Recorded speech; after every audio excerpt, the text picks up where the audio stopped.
அருட்பெரும் ஜோதி அருட்பெரும் ஜோதி தனிப்பெரும் கருணை அருட்பெரும் ஜோதி அருட்பெரும் ஜோதி அருட்பெரும் ஜோதி தனிப்பெரும் கருணை அருட்பெரும் ஜோதி. எல்லாமல்ல இறைவன் அருட்பெரும் ஜோதி ஆண்டவர் திருவிடிகளை எழுத வழங்கி ஒவ்வொரு நாளும் பசித்த ஏழை ஜீவர்களுக்கு இரவனால் கொடுக்கப்படுகிற நல்ல மருந்தாக சாதியிலே மதங்களிலே சாத்திர சண்டையிலே அபிமானித்து அலைகின்ற இந்தோ என்று வள்ளல் பெருமான் சொல்வது போல சாதி மத இன வேறுபாடுகளை கலந்து பசிப்பினி என்னும் ஒரு கொடிய நோயை தீர்க்கக்கூடிய நல்ல மருந்தாக தினந்தோறும் திருவாரூர் அரசு மருத்துவமனையிலே நமது தொண்டு மையத்தின் சார்பாக இந்த உணவு வழங்கப்படுகிறது. இது பொருளாதாரம் ஈற்றுவதற்காக செய்யப்படுகிற திருப்பணி அல்ல. நாங்கள் இரவு நேரங்களிலே இசை நிகழ்ச்சி நடத்தி பொருளாதாரம் ஈட்டி பிறருடைய பசிப்பினியை போக்கக்கூடிய உன்னதமான செயல் என்பதை இந்த வேலைகளை பதிவு செய்து இன்று சனிக்கிழமை ஒவ்வொரு சனிக்கிழமை தோறும் நிதி வழங்கக்கூடிய எஸ்பிஐ வங்கியினுடைய மேனேஜர் ஆரணி கிளையில் பணியாற்றும் திருமதி ஜனனியம்மா அவங்க ஒவ்வொரு சனிக்கிழமை தோறும் நிதி வழங்கி வர்றாங்க. திருமதி ஜனனியம்மா அவங்களுக்கு நன்றி தெரிவித்துக் கொள்கிறோம். மேலும் திருவாரூர் மாவட்டம் சேந்தமங்கலம் கிராமத்தை சேர்ந்த ரவிச்சந்திரன் தாமரை செல்வி இவர்களின் செல்வ மகன் குகணேசன் இவர்களுடைய பிறந்தநாளை இன்று முன்னிட்டு அவங்க ஒரு 2000 ரூபாய் நிதி கொடுத்திருக்காங்க. குகணேசன் அவர்களுக்கு இனிய பிறந்தநாள் வாழ்த்துக்களை தெரிவித்துக் கொள்கிறோம்.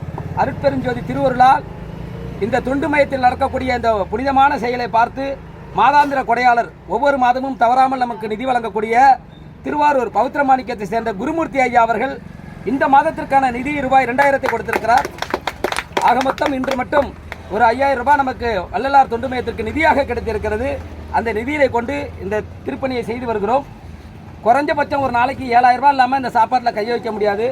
ஏன்னா ஒரு நாளைக்கு 400-500 பேருக்கு இந்த சாப்பாடு கொடுக்குறோம். அருட்பெருஞ்சோதி திருவருள் என்பது உலகம் முழுவதும் சமரச சுத்த சன்மார்க்க சத்திய சங்கம் உலகம் முழுவதும் தலைக்க வேண்டும். தனி மனிதன் ஒழுக்கமே இறை வழிபாடு. தனி மனித ஒழுக்கமே இந்த உலகத்தில் குற்றங்களை குறைக்க முடியும். ஒரு மனுஷன் தனி மனித ஒழுக்கம் இல்லைன்னா காவல்துறையாக இருந்தாலும் சரி, மிலிட்ரியாக இருந்தாலும் சரி, யார் வந்தாலும் ஒரு குற்றத்தை தடுக்கவே முடியாது. ஒவ்வொரு மனிதனுக்கும் தனி மனித ஒழுக்கம் என்பது ஒன்று வேணும். பொது இடத்துல சிகரெட்டு குடிக்கக்கூடாது, சரக்கு அடிச்சுட்டு பொது இடத்துல சத்தம் போடக்கூடாது, பொது இடத்துல அநாகரிகமாக நடந்துக்கக்கூடாது.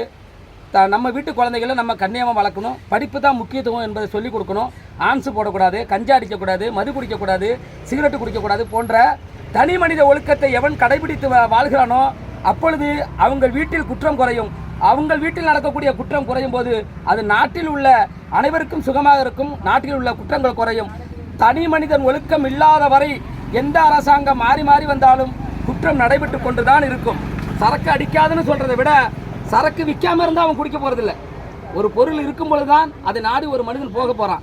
அதேமாரி அவனை சிகரெட்டு குடிக்காதான்னு சொல்றது எவ்வளவு பெரிய குற்றம் என்பதை ஒவ்வொருத்தரும் உணர வேண்டும். சிகரெட்டு குடிக்காதன்னு சொல்றது குற்றம் தான். விற்காம இரு, அதுதான் நல்லது. ஆனால் வித்துட்டு குடிக்காதானே எப்படி செய்வான்? இப்போ நான் சோறு போடுறேன், அதனால தான் நீங்கள் வாங்க வந்து நிற்கிறீங்க. சோறு போடலாம் இந்த இடத்துல யாராவது கூட்டம் இருக்குமா? யாராவது ஒருத்தர் நிற்பாங்களா? ஆக எல்லா குற்றங்களுக்கும் காரணம் என்ன? ஒவ்வொரு மனிதன் அவனுடைய சுயநலத்திற்காகவும் சுயலாபத்திற்காகவும் ஒவ்வொரு செயலை செய்யும் போது அது பலர் பயனடைகிறாங்க. அந்த பயன் தீமையாக மாறுகிறது. அதனால தான் மது குடித்தவனுக்கு என்ன நடக்குதுன்னு தெரியாமல் அவனை வெட்டுறான், இவனை வெட்டுறான், கொலை செய்கிறான், குற்றம் செய்கிறான். இந்த குற்றங்களுக்கெல்லாம் காரணம் என்ன? தனி மனித ஒழுக்கம் இல்லாத ஒரு காரணம்தான். தனி மனித ஒழுக்கத்தை வலியுறுத்தியவர் தான் வள்ளல் பெருமான், சீர்திருத்தவாதி, சமூக சீர்திருத்தவாதி, அருட்பெருஞ்சோதி ஆண்டவருடைய இறைமகன் வள்ளலாருடைய ஜீவகாருண்ய ஒழுக்கம் அருட்பெருஞ்சோதி.